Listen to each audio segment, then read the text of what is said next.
우리가 신앙생활을 하는데 필요한 여러 가지 소소한 규례들을 말씀하시는 대목입니다. 먼저 23장 21절 이하는 서원입니다. 예나 지금이나 믿는 사람들은 서원을 곧잘 합니다. 서원이 뭡니까? 하나님께 무엇을 드리거나 어떤 일을 행하겠다고 자원해서 약속하고 다짐하는 행위를 말합니다. 하나님과 약속, 하나님과의 약속, 하나님 앞에서의 다짐. 그러니까 서원은 기본적으로 아름답고 엄숙하고 귀한 겁니다. 성스러운 겁니다. 그럼 또 문제가 뭡니까? 흔히 서원에는 우리의 인간적인 한계나 약점이 드러난다는 거죠.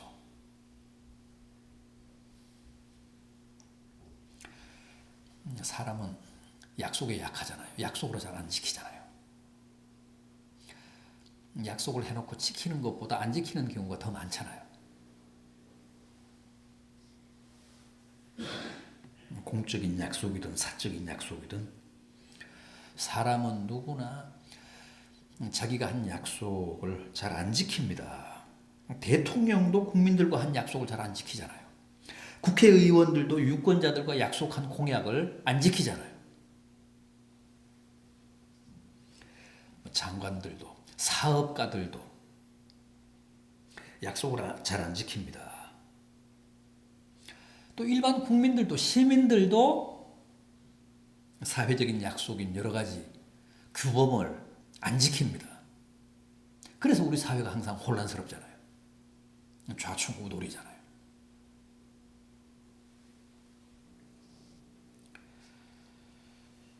다들 그렇게 살다가 보니까 심지어는 하나님과의 약속도 안 지킵니다. 하나님과의 약속에도 불성실합니다. 하나님과의 약속을 우리가 서원이라고 하는데, 하나님과의 약속을 성경이 서원이라고 하는데, 이 서원은 더디 지켜도 문제가 됩니다. 그 죄가 됩니다. 늑장을 부리는 것.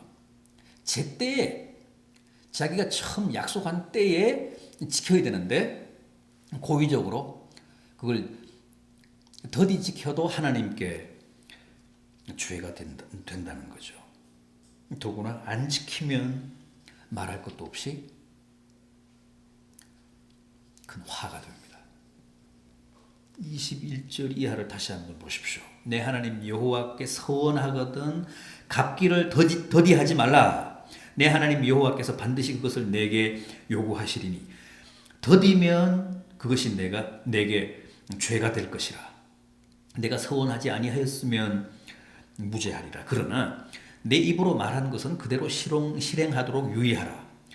무릇 자원한 예물은 내 하나님 여호와께 내가 서원하여 입으로 언약한 대로 행할지니라. 아예 서원을 하지 않았으면 모르지만 서원을 했다면 늑장 부리지 말고 그대로 실행하라는 겁니다. 더구나 내가 언제 그런 약속을 했는가, 그런 서원을 했는가 하며 시침을 떼고 이행을 하지 않는 것도 큰 죄가 된다는 겁니다. 무릇 자원한 예물은 언약한 대로 다 행하라. 옛날에도 예물에 관한 서원이 많았던 것 같습니다. 은혜를 받고 감동이 넘칠 때는 감사하고 기뻐서 소 몇 마리 바치겠습니다. 그렇게 서원을 했는데 시간이 흐르면서 그 감격이 식으면 그때는 마음이 변합니다.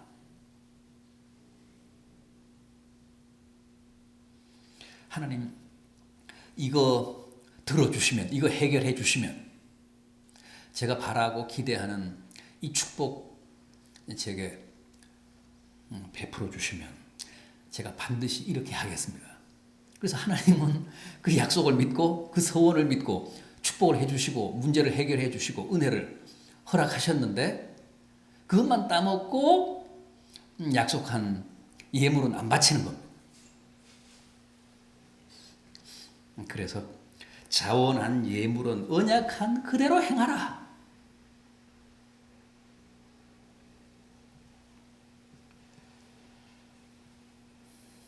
옛날에도 그런 예가 적지 않았던 것 같습니다. 민수기 30장 2절을 보면 사람이 여호와께 서원하였거나 결심하고 서약하였다면 깨뜨리지 말고 그가 입으로 말한 대로 다 이행하라 그랬습니다. 시편 15편 4절을 보면 그가 마음에 서원한 것은 해로울지라도 변치 말라. 그럴 수 있잖아요.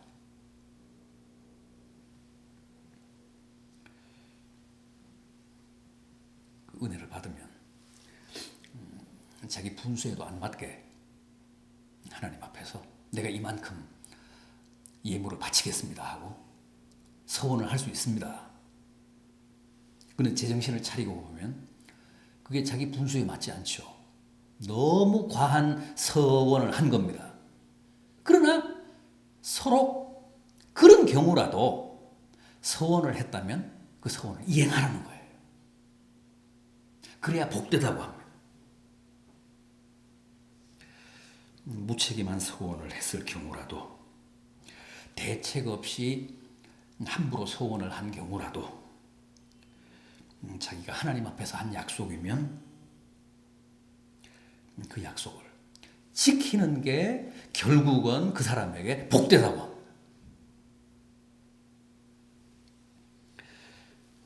우리가 사람과의 약속도 지켜야 되잖아요. 하물며 하나님과의 약속이겠습니까? 하나님 앞에서의 서원이겠습니까? 그게 벅차더라도, 당장은 그게 내 생활에 큰 피해가 예상이 된다고 하더라도 일단 그 서원을 지키면 궁극적으로는 내게 축복이 된다고 합니다. 괜히 미적되며 늑장을 부리거나 아예 안 지키면 그 서원이 내게 큰 화가 되고 욕이 될 수 있다고 합니다. 그래서 주님은 뭐라고 하셨죠? 너무 이런 현상이 만연되어 있으니까, 너무 서원을 남발하고 그걸 전혀 지키지 않고 서원에 무책임한 사람들이 많으니까 아예 서원을 하지 말라.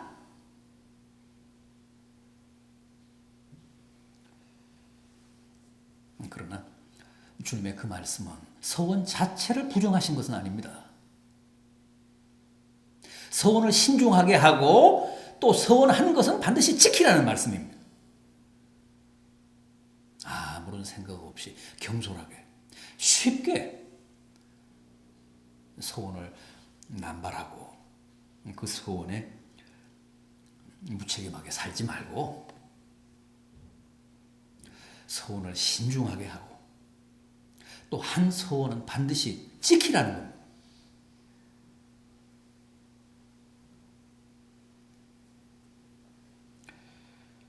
서원은 분명히 힘이 있습니다. 서원 기도는 담대하고 또 그만큼 하나님에 대해, 주님에 대해 설득력과 호소력을 가집니다. 그렇잖아요. 하나님과 담판할 때 하나님 이거 꼭 들어주십시오. 응답해 주십시오. 그러면 이게 내게 참 벅차지만 이거 제가 하겠습니다. 이거 시행하겠습니다. 그러면 그 기도가 힘이 있습니다. 또 그 기도가 설득력이 있습니다. 호소력이 있습니다.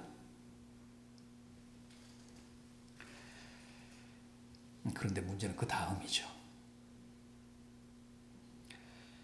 그렇게 필요해서 또 내게 큰 감동이 와서 서원을 했다면 반드시 서원한 그대로 하나님께 약속한 그대로 하나님 앞에 서약한 그대로 힘들지만 실행하라는 겁니다. 그래야 복되고 그 서원이 궁극적으로 내게 덕이 된다고 합니다.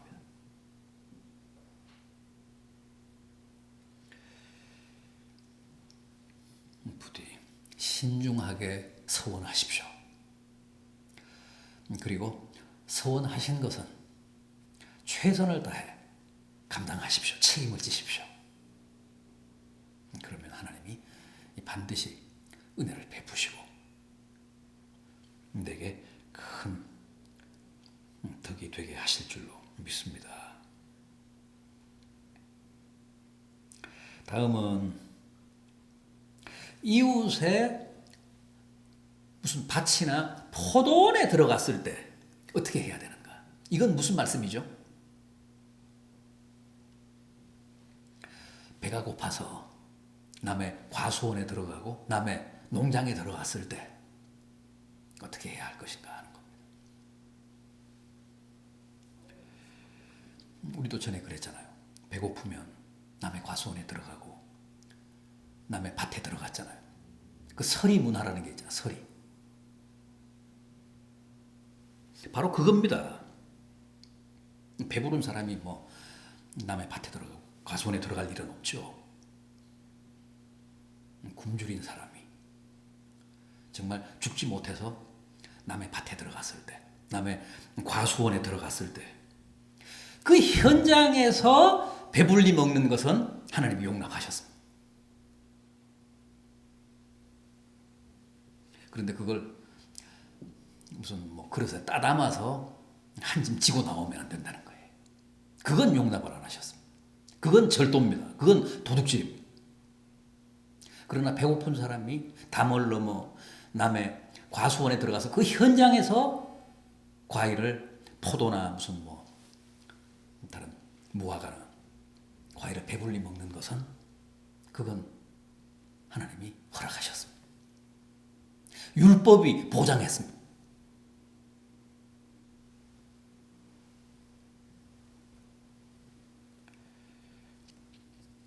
요즘은 우리나라도 우리 사회에도 그게 통하지 않죠. 설이라는 게. 그러나 옛날에는 너무 가난했기 때문에 배를 뭐 고는 사람이 많았기 때문에 그 시절에는 그게 잠정적으로 용인이 됐습니다. 그다음에 과일이나 곡식을 몰래 훔쳐먹는 서리, 수박서리, 참외서리, 콩서리, 보리서리, 밀서리, 심지어는 그때는 남의 닭도 서리했잖아요.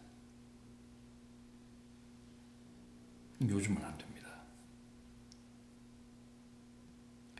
이스라엘에도 그런 문화가 있었고 하나님도 율법으로 그걸 용인하시고 보장하셨습니다. 그래야 가난한 사람들이 굶어 죽지 않으니까.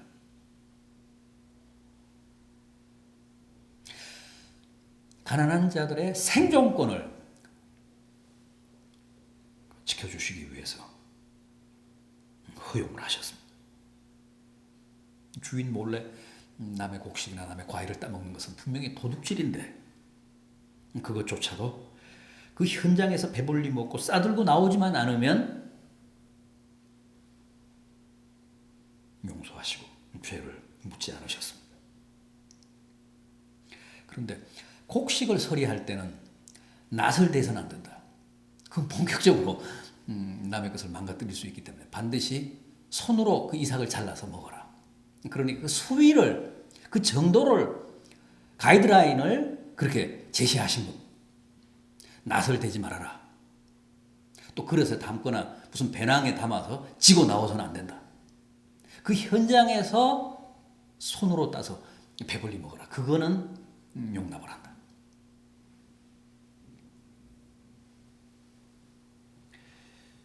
하나님은 어떤 식으로든 당신의 백성을 구제하시고 남의 과일이나 곡식을 서리하게 해서라도 결코 굶기지 아니하시고 최저 생계는 보장하신다는 메시지가 담겨 있습니다. 하나님은 어떤 방식으로든 당신의 백성, 당신의 자녀들의 일용할 양식은 보장하신다는 메시지가 여기에 담겨 있습니다.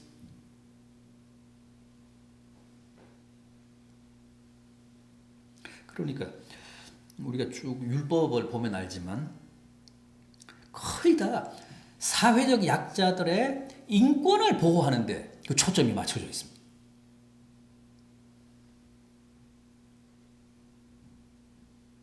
이어지는 24장의 이혼 문제도 그렇습니다.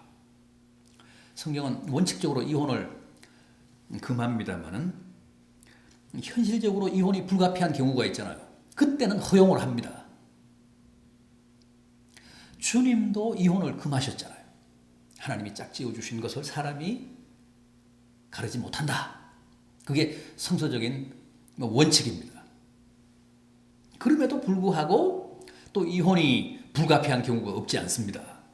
그때는 합법적인 이혼을 허용을 하셨습니다. 이 24장 말씀도 그렇습니다. 이혼이 불가피할 때 이혼하라. 그런데 반드시 합법적인 절차를 밟아서 이혼을 하고 이혼 증서를 써줘라.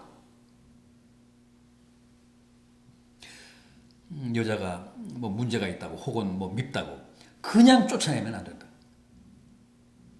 그러면 새 출발할 수 있는 기회가 막히기 때문에 재기할 수 없기 때문에 반드시 이혼을 당하는 여인에게는 이혼 증서를 써주고 합법적으로 이혼을 해라.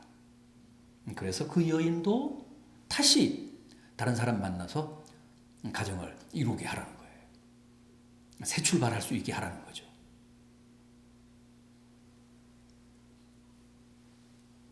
역시 사회적 약자인 이혼녀를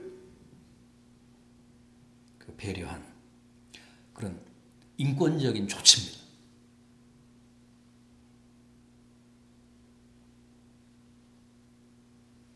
그런데 재미있는 것은 그 이혼한 여인이 또 다른 남자를 만나서 재혼을 했습니다. 그런데 그 재혼한 남자가 다시 이 여인을 뭐 쫓아내거나 다시 이 여인과 이혼을 했을 때 혹은 그 재혼한 남편이 사망했을 때, 죽었을 때 이제 두 번째 남편까지 이런 거 아니에요. 또 다른 남자를 만나서 재혼할 수는 있습니다. 그런데 첫 번째 남편에게는 돌아갈 수 없어요. 첫 번째 남편에게 돌아가는 것은 허락하시지 않았어요. 왜 그랬을까요? 이것도 한 번 학대하고 한 번 아내를 버린 사람은 또 버릴 가능성이 크기 때문에 원천적으로 그 가능성을 막으신 것 같습니다. 말로는 그 여자는 이미 다른 남자를 만나 몸을 더럽혔기 때문이라고는 하지만 실제는 전 남편의 학대나 폭력이나 버림으로부터 또다시 같은 상처나 아픔을 당하지 않게 하려는 하나님의 법적인 조치다. 그렇게 이해할 수 있을 것 같습니다.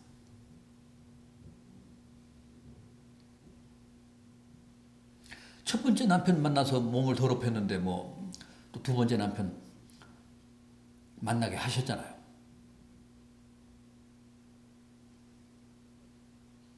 그러니까 이 경우도 한번 너를 미워하거나 학대해서 내쫓은 남편은 또다시 재범할 가능성이 크기 때문에 그 첫 번째 남편을 찾아가거나 첫 번째 남편하고 다시 재혼하지 말아라. 그러면 똑같은 불행을 당할 수 있다.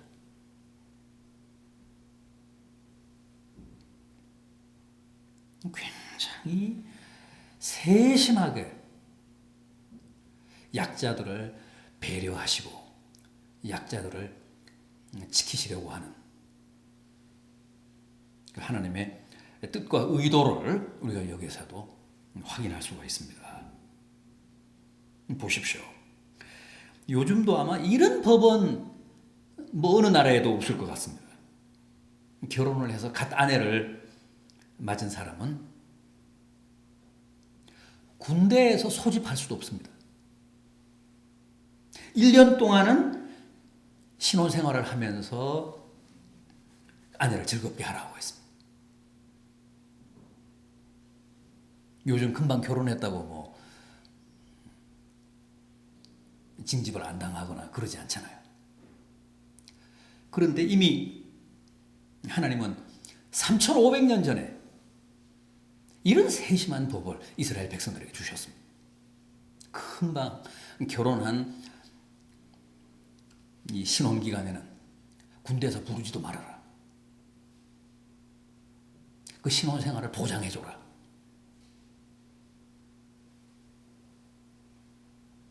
세상에 이런 복지가 어디 있겠습니까? 이런 인간적인 징병 제도가 어디에 있겠습니까?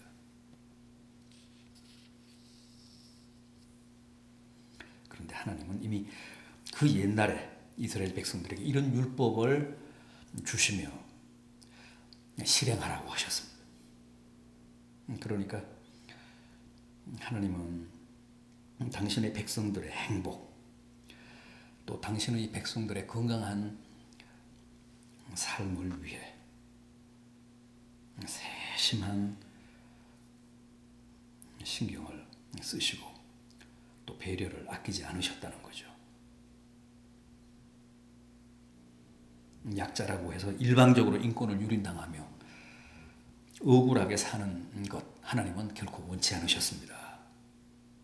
그래서 그들을 위한 이 법적인 장치를 많이 만드셔서 모두가 더불어 사는 건강한 사회를 지향하라고 하셨습니다. 지금도 마찬가지입니다. 하나님은 우리 모두가 당신의 자녀들인 우리 모든 성도들이 가장 인간답게 또 어떤 경우에도 인권을 유린당하지 않고 당당하게 살기를 바라시고 또 그런 사회가 되기를 기대하십니다. 그런 사회, 그런 공동체가 하나님의 나라 아닙니까? 부디 이런 하나님의 뜻과 의지를 우리 믿는 사람들이 먼저 잘 헤아리고 잘 이해를 해서 실제 세상을 살며 실천하고 또 솔선해서 관철하며 삶으로 하나님의 진노나 하나님의 책망이 아니라 은혜와 축복을 누리며 사는 복된 성도들이 되시기를 진심으로 기원합니다.